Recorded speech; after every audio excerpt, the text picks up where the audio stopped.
Next up, I'd like for us to investigate another case of a non-constant force. Suppose for a moment that my good dear friend Chugs the Stick Figure Man is standing way up on top of something way high off the ground. Might be a building, might be a cliff, never know when it comes to Chugs.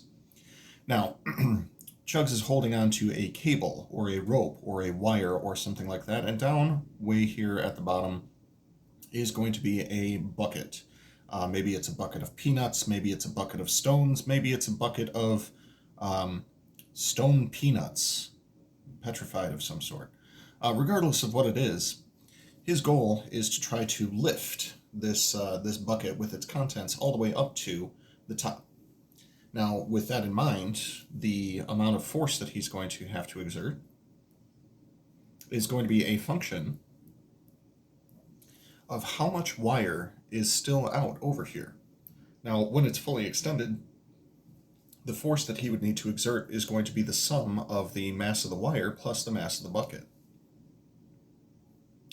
The weight.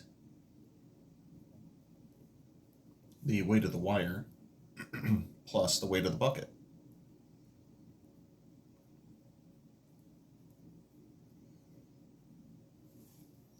However, the amount of wire that is over the edge is going to be a function of how far up off the ground this thing is, or rather, how much has been extended in the outward direction, or the downward direction as the case may be.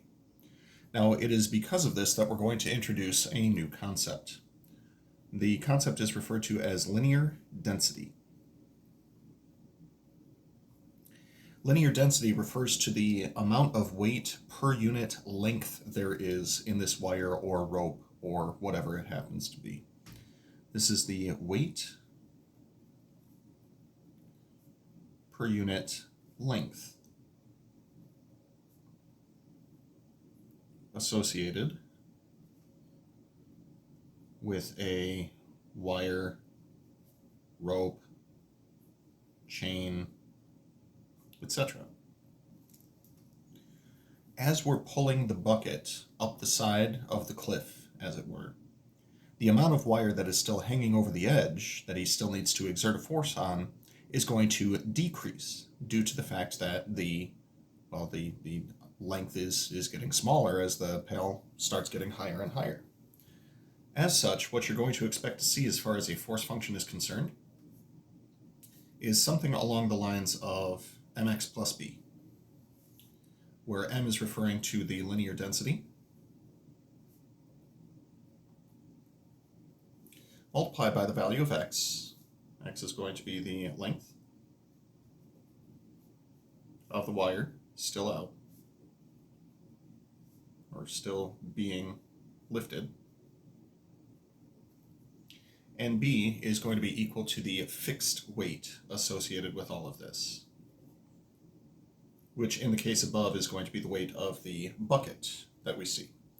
The weight of the bucket is never going to change, but the weight of the wire can change as it shortens in length. So in the next video, we'll go over an example of how to set one of these up in a couple different fashions.